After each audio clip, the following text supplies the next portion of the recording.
And again, I'm gonna create more trouble for some people. It doesn't matter. But we've talked about Jaws. I How was do actually you thinking, how like, how how do do you you do do the? Jaws in DBD? And it's not impossible. I have a Hmm. lot of ideas. Yeah, Yeah. it's Oh, nuts. My name is Abe. I was Employee of the Year. Now I'm dead meat. Pull a gun on me again and you're dead meat.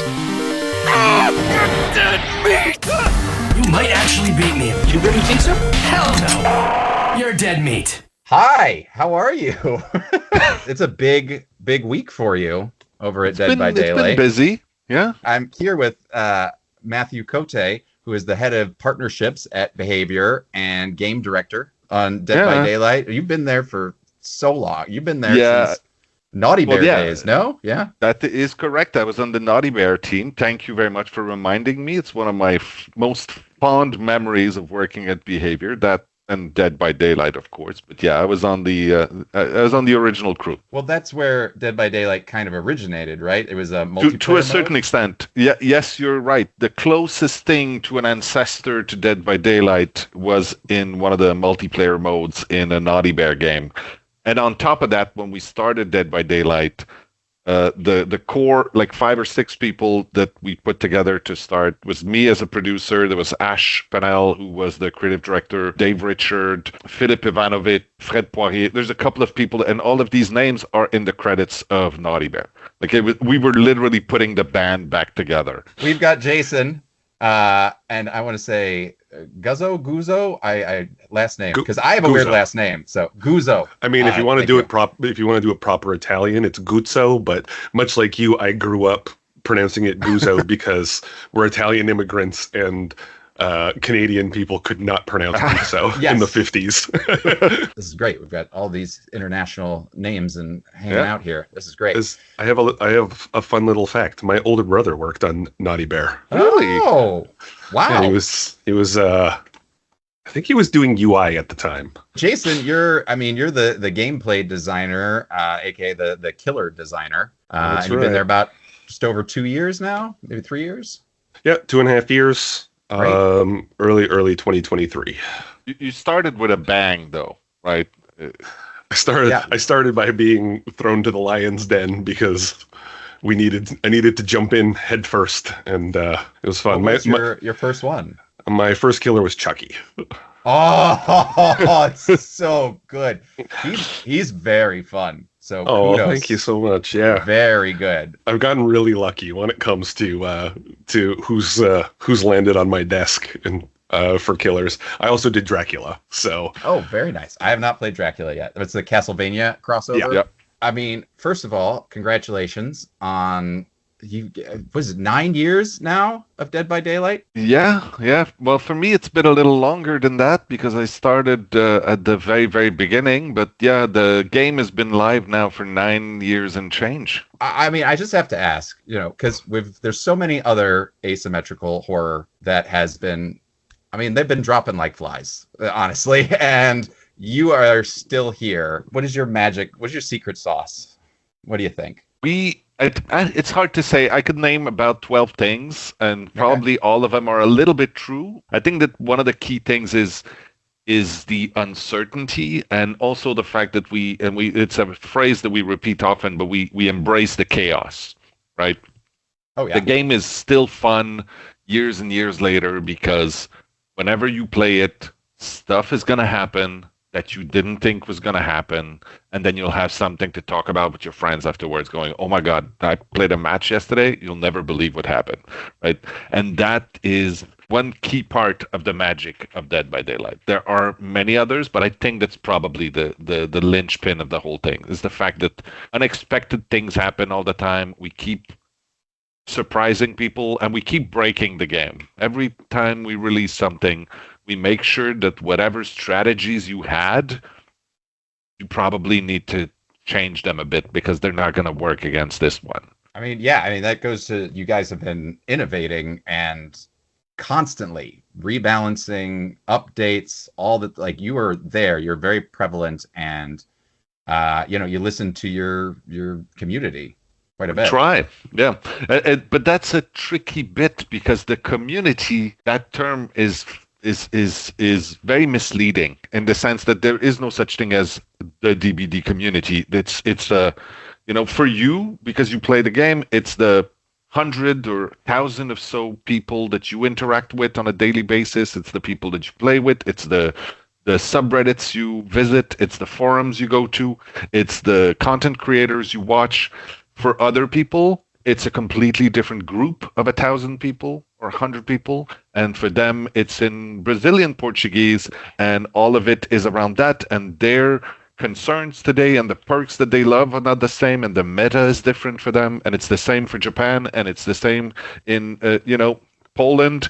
And we have hundreds and thousands of these communities of hundreds of thousands of people everywhere around the world. So when we say, the community is asking for that, it's always a little bit misleading, and we have to be very careful about that. That being said, you're correct that it is a daily concern for us to make sure that we listen to that strange mush of, consolidated opinions and voices that are being expressed in many different ways every moment. We have a talented team of community managers and influencer managers and data analysts also that look at the population of our players and try to in some way translate that in something that is digestible for our designers and for our team, essentially going, okay, so what do we do next? What is important to people?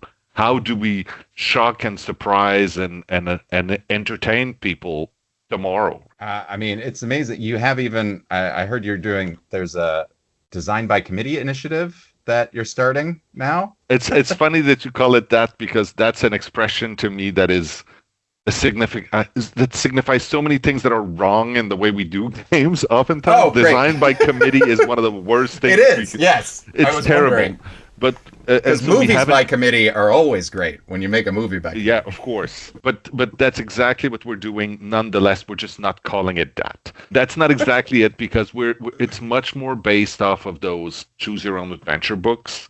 If you've read those when you were a kid. I keep my finger on the previous page constantly. And strangely enough, that's a feature that we're trying to recreate with our pick your own chapter. Because what we're going to do is we're going to give you a series of decisions, right? Okay. We're not sitting down with everybody and trying to design something together. We're going to say, okay, so how about the killer? Should he be otherworldly or should he be historical? And then those are two choices, and the people will vote. And then once they vote, we'll actually give them a glimpse of what the other decision could have led to. And so people might want to go back, right? The same way you were saying. You look at page 37, you look at page 63, and you go, yeah, no, I'm going to go this way instead. And so we absolutely want to bring that in. But we are going to be through a series of decisions like this, usually, for the most part, binary decisions, right? This one or this one, this one or this one, rather than just an open question like, let's design a killer, and then we end up with Boaty McBoatface, right? Literally, the internet is great at deciding things together. So how does the killer design process work, Jason? Does basically Matthew say, I got the license for Turkey and thinks killing 3, so make it happen? I mean, you're not entirely wrong. It doesn't come from Mathieu, though. It comes from Dave for me, the creative director. I've only worked on licensed killers, so I don't actually know how it works with unlicensed killers yet. Okay. But when it comes to licenses, it's really just like, okay, this is the license that we're doing, and here's some stuff that we've discussed. It's never really like, I mean, from my personal experience, we've never had anything that was like demanded, like, oh, the gameplay has to be this or the gameplay has to do that. So behavior is really cool like that. Like the team is really amazing to trust us to kind of do justice to these IPs. But like, that's kind of how it starts. So, I have a meeting with the creative director and my lead, and they say, okay, you're going to be doing Five Nights at Freddy's. And we all get excited. And then they do a quick kind of rundown of what they've spoken with the licensor about. And then I take a lot of notes. And then I either watch a ton of movies or read a bunch of online stuff or watch people play. I have now infamously, because I keep mentioning it, I've watched about 60 to 70 hours of Markiplier playing Five Nights at Freddy's. the self-proclaimed king of FNAF, so I felt like he was a good place to start. I am the king of Five Nights at Freddy's. And yeah, just take a lot of notes, not just like how the game plays and what the game's about, but how he or whoever, the person playing the player, reacts to the game and what they're reacting to. And you read the comments and see what kind of people kind of latch onto about these franchises and stuff. Like for Chucky, I watched all the movies. I didn't watch the show, unfortunately, but I watched all the movies. Oh, it's good. And, it's good. Like, yeah, and Dracula, I watched the anime just for inspiration. It's so good. And watched a lot of Let's Plays and all that stuff and did a lot of reading. And like I said, the same thing for FNAF. You just kind of, I like doing these kind of IPs. I like doing licensed stuff because it lets me be a nerd about something I'm not a nerd about yet. I know a lot about Five Nights at Freddy's now and the lore. There is a lot to know. I mean, I've just dabbled my toe into some of that and just like, oh, wow, there's a lot that has built from community, from the actual game, from spin-offs, from all kinds of things. Yeah, that's actually that's something that we kind of had to, I don't want to use the word deal with, but I think that's the best way to put it, is the fan content for Five Nights at Freddy's is not only enormous, like there's not only an enormous amount, but it's such high quality that oftentimes I would have to like reach out to people and be like, this is a cool reference, but I don't know if this is official or if it's just some dude on Reddit that was like, I made this cool animation. So like we had to be super diligent that we weren't accidentally taking reference from stuff that wasn't official, right? I have a related story to that where I did a Five Nights at Freddy's parody at a series called They Talk, where I put voices over voices, characters and things. And I had a sheep character because there was a joke about counting sheep. So I'm like, I found this image and I looked and I'm like, okay, I think this is it. I put it in there. It was a fan animatronic that wasn't officially the thing, and they said, hey, you didn't credit me in this, and I was like, I'm so sorry, I thought it was actually just the game. It's that good. So I apologized and said, yes, it's amazing, you did a really good job. But it is hard because there is really good stuff out there, and a ton of it because I also play Fortnite, and there's a ton of maps that people have created of Five Nights in there. They had their own like Dead by Daylight style Fortnite creative map that they did. So there is that need and that want for it. So you guys finally fulfilled that. But I will ask Matthew, how long is this kind of process? How long have you been going after Five Nights, or was this a kind of easy thing? Like how did getting the license for FNAF? These things, they take time. They take an immense amount of time. And in this case, it actually started way before that because I mean, we do, famously, we do have a long Excel sheet where we list everything that anyone has ever even thought about potentially integrating in Dead by Daylight. Like, there's really stupid things in there, but really great ideas too. And then we keep sort of rehashing them and thinking, is this the right time? When should we do this? Like, do we even have the technological capacity to do it for things like Xenomorph or Chucky, for instance, have big technological challenges, right? Are we even able to do it? So there's a long consideration process. And then when we're ready to get the conversation started, then those conversations can take quite a long while too. And then once we actually have something signed and ready to go, there's usually about a year before, from the moment we go, okay, all hands on deck, let's do this, to the moment when we release is usually about a year. So yeah, it's years in the making for sure. The cadence we set for ourselves is so intensely frantic.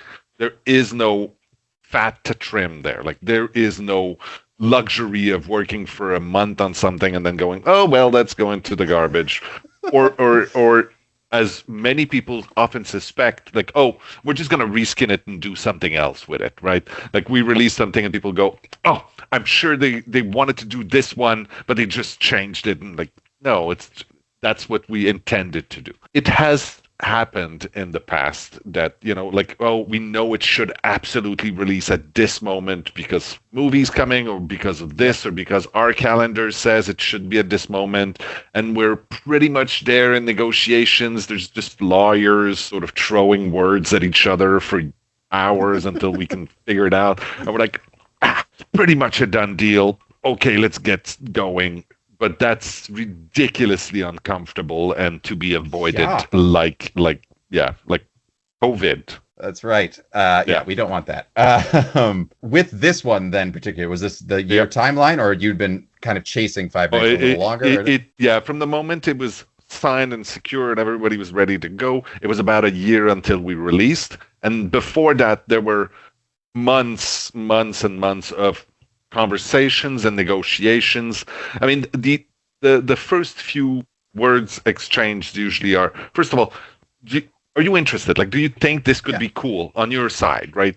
And then there's a list usually from us going, this is what it will mean. It will mean your character will have to hit people over the head, put them on hooks. Like, of course, for Springtrap, it's not a problem. For others, let's say Sadako never touched anybody. Like, is this going to be a problem? Are we going to find a way to do this? Or they'll have to jump over things. And for Chucky, is that a problem? How are we going to figure that one out? Right? And so these conversations have to happen early on. And we go, these are the rules. Like, there's no, like, your character cannot walk on the ceiling because our game will break if we do that. So is it okay if they walk on the floor, for instance?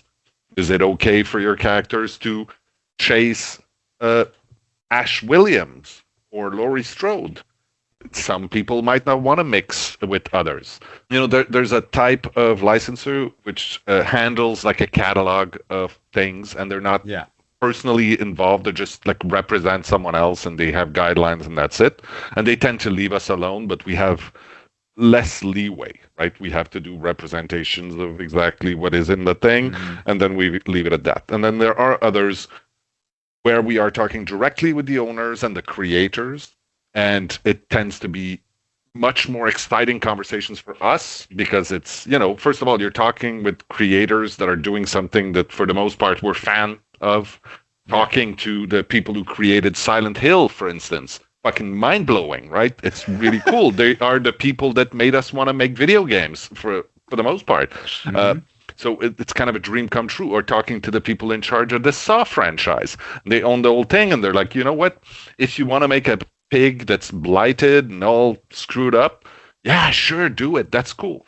And so that's the most rewarding stuff for us. But it's also usually it involves we're taking bigger swings in these cases, and therefore it's more work oftentimes, and it's a little riskier, but it's so much more fun than, it's totally worth it. I mean, I noticed that you have, certain cosmetics, are pretty limited in which ones, but then you have like Ghostface that has like 1,000 different really cool, really inventive, wonderful things. And it's so nice to see these kind of redesigned versions of the characters so that you can kind of branch out and don't have to be just like exactly this. And then that's all that it is. So with Springtrap, then you brought Springtrap to the game, and was always the intent to get Matthew Lillard to come back for it, or did that kind of happen just on its own? Or? Yeah, that was more of a target of opportunity, this one. Okay. But when it popped up in a conversation, of course we wanted him, right? He's such a cool guy. He did such a great job in the movie. We're like, yeah, absolutely, we want Matthew Lillard. You've had a lot of really good, like you've got Brad Dourif to return, you got Bruce Campbell, you got Nicolas Cage, you even got, was it Doug Cockle from The Witcher, like the original Witcher and everything. You're getting some great things. As a voice actor myself, I always appreciate to hear all the different voices and everything. But it's a progression, because if you go back to the first 2 years of Dead by Daylight, all the voices are recorded by people from the team. Because it was such a small project, we had no budget for that. We had no even inkling that this was something that was meaningful. We're just like, oh, you're a programmer, just get in the sound booth and scream for a couple hours, right? And that was it. But that changed quite a lot, and then we realized just how much people appreciate that sort of extra level of authenticity. And so we're really, really pushing that a lot more. Also, there are now words being spoken, which we didn't have until before. It was just grunts. I believe the Plague is the first character who said words, although they are not really intelligible. And then the first one who said something you could comprehend is Ash Williams. Oh, because yeah. we're like, oh, Bruce Campbell, he has There's- to say something. Come on. After I specifically asked not to be impaled through the chest. And so from that moment on, we sort of went, okay, yeah, as much as possible, we'll get the original voices in there, and it adds such a great depth to those characters. It's awesome. It just adds to the, toy box nature. This is the horror toy box. You get to play with all your characters and have them fight in all It's the a very matchups good that you way of want. putting it, yeah. Yeah, no, I mean, you've done a really good job of giving us many, many toys to play with. And you've also been increasing the maps too. You're at almost 40 maps now. I don't know anymore. You've been, yeah. I did some research, so you're close to that. I love the commitment, and I think that's again one of the reasons that you have lasted as much is that you are constantly. And a lot of these other games, it's like once a year you get maybe a map, and then that's it, and like a slightly different colored version of that character is like, oh, but there's the full reskins of Chucky where it's Tiffany as well. You got Jennifer Tilly and Resident Evil. You can swap to all the different characters. You want to be Leon, or I just finished Silent Hill and you can be Sybil, and I want to be Sybil. I'm just curious, is there, so you have the list of all the ones that are possibly on there. Are there any that are sitting on that list that you put on there that you're like, this is my dream one? You go first, Jason. Okay, so I'm going to preface this by saying this isn't a hint of something that we're working on. It's not like wink, wink, nudge, none of this nudge. is revealed. This is just, It's not It's a all real- off the record. yeah, off the record. Yeah, nobody's going to see this. off the internet. My dream chapter, I mean, it sounds tacky to say, but every chapter you work on is kind of a dream chapter, especially when you're working with the franchises and these licenses and stuff, because it's like, I mean, I got to do Chucky and Dracula and Springtrap, who's become so iconic. But I mean, if I'm going to say, just step back and just say, what's my dream killer, even though I don't know if we could ever make it work, it's The Thing. John Carpenter's The Thing. Oh, nice. It's probably my favorite horror movie of all time. I've seen it a million times. I could I'll probably recite the whole thing for you right now, and I would love to get The Thing in. It's just there's a lot of design concerns. Well, Challenging, but yeah. In an ideal world, I think it would be cool if you could kind of, with the cosmetics, build your own version of the monster. I think that'd be really neat. I've been thinking about The Thing as a chapter since like the day I signed the papers to Working Behavior. I was like, finally, I can make it happen. I know what to get you for Christmas now. There you go. Here's a contract. Yeah, I mean, that would be so amazing. As long as one of the alternate skins is the poster of just the bright white light coming out of the guy's hood. Like, that's what I want. None of the gross and anything. I just want this guy in a hoodie chasing after you with a bright shining light coming out of his face. That would actually be pretty cool. Yeah. I'm gonna be honest. All I want is Kurt Russell in the game with his hat. There you go. You want with the big cowboy hat. I want Keith David, and then I want They Live and a Keith David fight with Roddy Piper in an alleyway. The alleyway map is what we need there. Fantastic. Matthew, anything for you? Wishful horror thing? I mean, there's the cliche ones, which is like Pennywise and Jason. We've talked about them. They've been on the list since day one. They have a standing invitation whenever they want to come in. Play a game with me, would you? There's one that I keep screaming about that people on the team tell me that I'm too old and not relevant. My dog's name is Buffy Summers. Oh!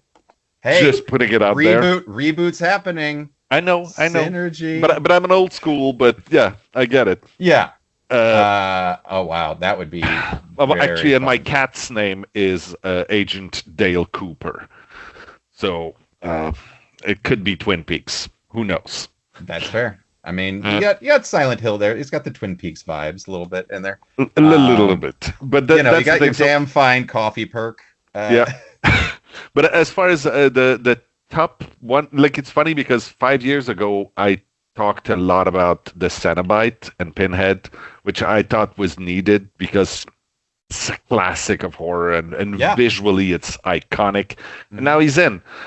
So yeah, it's sort of what happened right over the years. There are things that I said that I would really, really love to get in Silent Hill, some of it, like there's a few, and now like the Xenomorph, and I was like, nah, that's crazy. And then Chucky, no, we can't do that. But wouldn't it be cool though, right?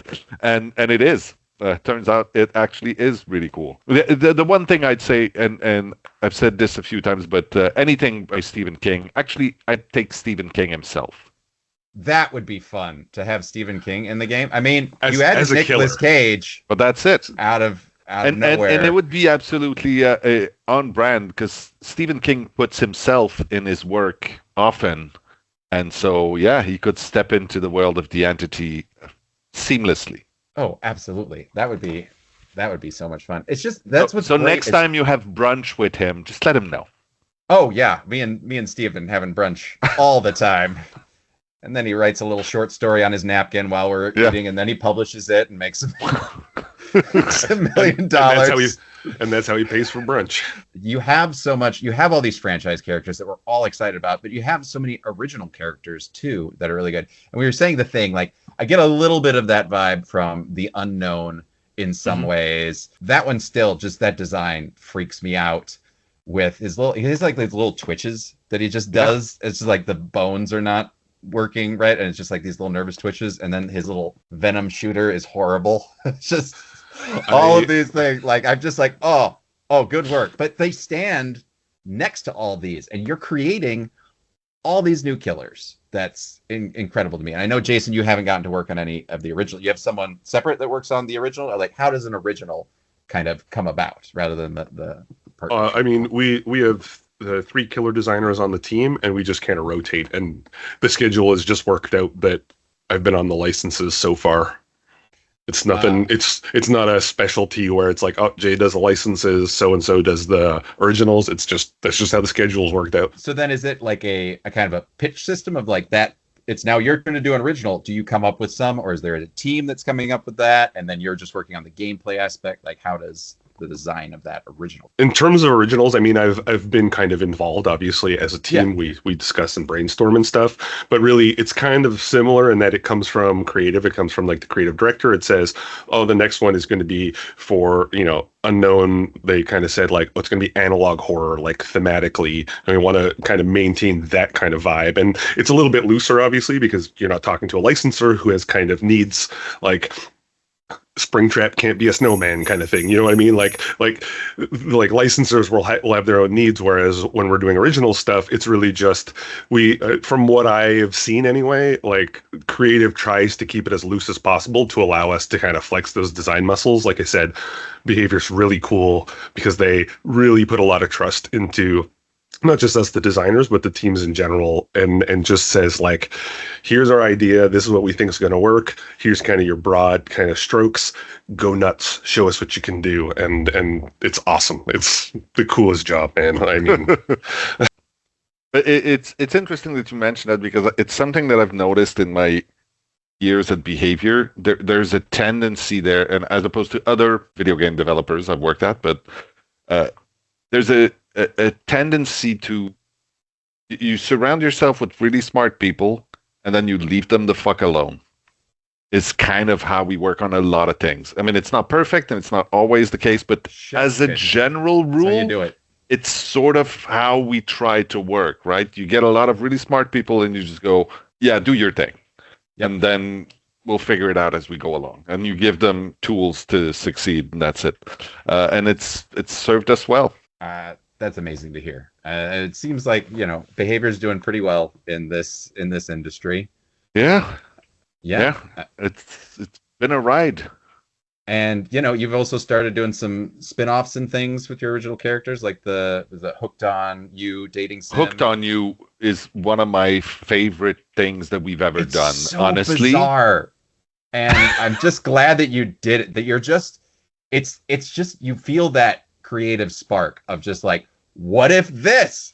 We did it. It's a great example of what I just said because we were like, okay, we need to do this. I don't remember who brought up the idea, but at some point it's like, okay, we need to do a dating sim. Like it's just gonna be so fun to do this. But we don't have the bandwidth. we know it's probably not going to make as much money or anything. It's just a matter of like, let's do it. It's going to be fun and people are going to talk about it. And so we looked around for who we thought would be the best to do this. And at the time, the company, PsyOp, had just finished wrapping up I Love You, Colonel Sanders. That was sort of exactly what we were looking for. They took a brand that had nothing to do with dating sim. Yeah. And they made something that people, the thing is that they never treated it as a gimmick or as a joke. They did it, it was funny, it was ridiculous in many parts, but it was never a gimmick. It was always treated like they're respectfully making Colonel Sanders sexy. Like it made no fucking sense, but they did it really, really well. So we went to them and we asked them if they were interested, and they're like, okay. And then we sort of let them go. And then they brought, I remember the day where they sent us that image of the trapper in his little Speedo. And you're like, yes, that's what we were talking about. Thank you. In one image right there. That's everything we've been wanting. Yeah. Yeah, and you did the casting of Frank Stone as well. Yes. And was that was with Supermassive? Yep. I mean, if you want to do a linear, single player experience in a horror world, Supermassive, pretty much the guys, right? There's interest in doing that. And I think that there's also an appetite from our community to get more Dead by Daylight lore, more stories, just more ways to spend time in that world. That's why we have like the second run. We have a second run of the comic book. We have a run already. That's the Legion origin story. There's another one that's being worked on right now. Obviously, we are working with Atomic Monster and Blumhouse on the movie right now. There's a lot of really cool things that are coming on Dead by Daylight world. I'm so excited for all of the things. I'm so excited I got to talk to both of you. Wonderful, wonderful humans, and learn like a little behind the scenes peek at everything that goes on at your place there. I'm just going to end things by, throwing out I don't know if he's even on the list. If you could say this on the list, because this would break the game, would be, I'm a very large Tremors fan. So if there was a graboid, if we could figure out a graboid, or even just a Burt Gummer survivor. Sometimes that's all it takes. But if you're going to do Tremors, you got to do it right? I mean, that would be its own like game mode. And it's not that crazy. We have had conversations internally about some killers that, and again, I'm going to create more trouble for some people. It doesn't matter. But we've talked about Jaws. How do you do Jaws in DBD? And it's not impossible. I have a lot of ideas. Yeah. It's not simple, but it's not impossible. Oh, I love it. I love that you're going to those places too. You're like, it's too hard, or like, how does this work? And it doesn't may become matter. Like you just had a little black smoke here and there, and then voila, it works. Yeah, and it's a nightmare. It doesn't have to make sense. It's a nightmare. You will make it work, and I just see the Jaws mouth like that's inside camera. It's already. Funny because we often talk about Dead by Daylight as if it's a nightmare, and it like similarities like this. Like if you were to tell someone about it the next day, they think, you're stupid, and that's not scary at all. But while you're in it, it is the scariest shit ever. But then you're trying to tell people, you're like, no, but it did the teeth, like, and he was right there. And you're like, yeah, but you're an idiot. You were going downstairs, right? It's fine. Mm-hmm. No, it's not fine. Generator, and then the shark came up, and then Quint was there, and he was on a chalkboard, and then Ash Williams came in and said none of this was groovy. I didn't know what was going on. Like, what are you Nick talking Cage about? comes in. What the hell's Nick happening Cage was here? there. He was just the greatest fever dream. That's what you've created. You've created the greatest fever dream that Thank you. I'm so glad people are still playing it, and that you're still doing more and more things. You're adding stuff all the time. I'm excited to try out Springtrap. You also just had, there's a big sale on Steam on all your previous DLC. That is correct. So I just went and grabbed a bunch of the previous ones that I haven't got, including Vecna, which I was like, I didn't even realize you guys did D&D. As a D&D fan myself, I was like, wow, there's just nothing cool you can't do. And speaking of voice actors, you know who voiced Vecna for our D&D chapter? That one, no. Who did? Matt Mercer. Oh, that's great. Yeah, it was You got Matt so in much there fun. for that. Oh, Yeah. that's wonderful. I remember hearing him in Midnight Suns. That was the last time I remember hearing that glorious man's voice. I was like, oh, that's Matt. All right. Oh, that's so cool. I'm glad you guys are living. You seem to be having a lot of fun doing what you're doing. Most days, yes.